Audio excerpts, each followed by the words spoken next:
नमस्ते। आज हम एक बहुत जरूरी और गंभीर टॉपिक पर बात करने जा रहे हैं। कैंपस से बेरोजगारी तक, भारत के आईटी ले ऑफ्स की काली सच्चाई। सोचिए, आपने इंजीनियरिंग में 4 साल मेहनत की, लाखों रुपए खर्च किए और सपना देखा कि एक दिन आप इन्फोसिस या टीसीएस जैसी बड़ी कंपनी में काम करेंगे। लेकिन जब जॉब मिलने का टाइम आया तो आपको पता चला कि हजारों लोगों को नौकरी से निकाला जा रहा है।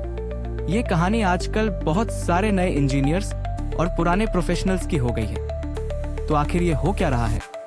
इस वीडियो में हम बात करेंगे भारत के आईटी सेक्टर में हो रही बड़ी छंटनी के बारे में। हम देखेंगे कि ये समस्या कितनी गहरी है, इसके पीछे क्या कारण है और इसका असर आम लोगों की जिंदगी पर कैसे पड़ रहा है। साथ ही हम ये भी जानेंगे कि इसके वक्त में क्या रास्ते निकल सकते हैं। आईटी इंडस्ट्री, जो कभी भारत का गर्व थी, आज क्यों अपने ही लोगों को दरकिनार कर रही है?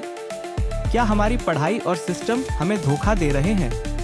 चलिए इस सच्चाई को समझते हैं। पिछले कुछ सालों में आईटी सेक्टर में बहुत बड़ा बदलाव आया है।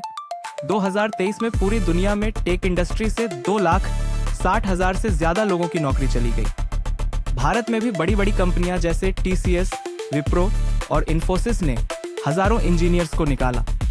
2024 में यह सिलसिला और तेज हो गया और एक्सपर्ट्स का कहना है कि 2025 में भी यही हाल रहेगा। कई कंपनियां तो साइलेंटली आउट कर रही हैं, यानी बिना किसी बड़े ऐलान के लोगों को निकाल रही हैं। नए ग्रेजुएट्स को ज्वाइनिंग लेटर मिलते हैं, लेकिन ऑनबोर्डिंग्स में महीनों की देरी हो रही है।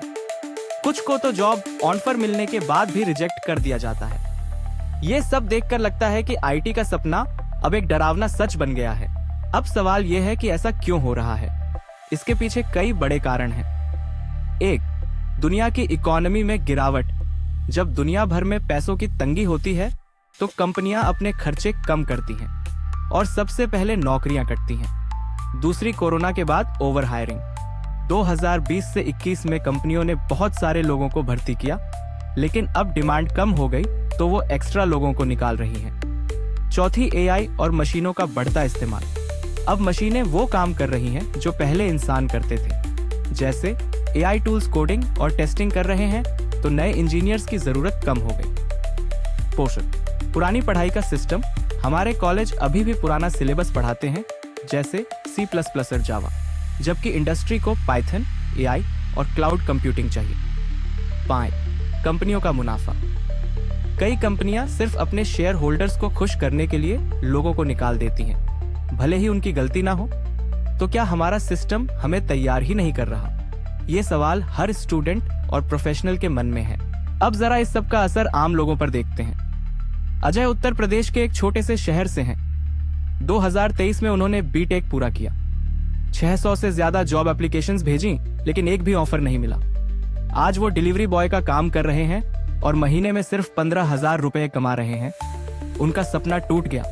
स्नेहा 12 साल से एक बड़ी आईटी कंपनी में थी। 2023 में उन्हें 30 दिन का नोटिस मिला, या तो दूसरा रोल ढूंढो या बाहर जाओ। वो नाकाम रहीं और अब फ्रीलांसिंग कर रही हैं, पहले से आधे पैसे पर। ऐसी कहानियां सुनकर दिल दुखता है। ये सिर्फ नौकरी का सवाल नहीं, बल्कि हजारों परिवारों की उम्मीदों का सवाल है। हालांकि हालात बुरे हैं, लेकिन कुछ अच्छी बातें भी हैं। इंडस्ट्री में कुछ नए एरियाज में डिमांड बढ़ रही है, जैसे एआई, क्लाउड कंप्यूटिंग और साइबर सिक्योरिटी। जो लोग इन स्किल्स को सीख रहे हैं उनके लिए मौके हैं। बहुत से लोग ऑनलाइन कोर्सेज करके खुद को अपग्रेड कर रहे हैं। कंपनियां भी धीरे धीरे बदल रही हैं, कुछ अपने एम्प्लॉयज को रीस्किल करने में मदद कर रही हैं। तो ये क्राइसिस एक मौका भी हो सकता है, अगर हम सही दिशा में मेहनत करें। तो इस मुश्किल से बाहर कैसे निकलें? कुछ आसान रास्ते हैं। इंजीनियर्स और स्टूडेंट्स के लिए नई स्किल्स सीखें। AI, data science, cloud. YouTube और कोर्सेरा जैसे प्लेटफॉर्म्स से फ्री या सस्ते कोर्सेज करें। इंटर्नशिप और प्रोजेक्ट से प्रैक्टिस करें। कंपनियों के लिए अपने लोगों को रीस्किल करने में मदद करें। छंटनी अगर करनी ही है तो एथिकली करें, लोगों को सपोर्ट दें। सरकार के लिए एजुकेशन सिस्टम को अपडेट करें। कॉलेज में प्रैक्टिकल स्किल्स सिखाएं। स्टार्टअप्स को बढ़ावा दें ताकि नई जॉब्स बने।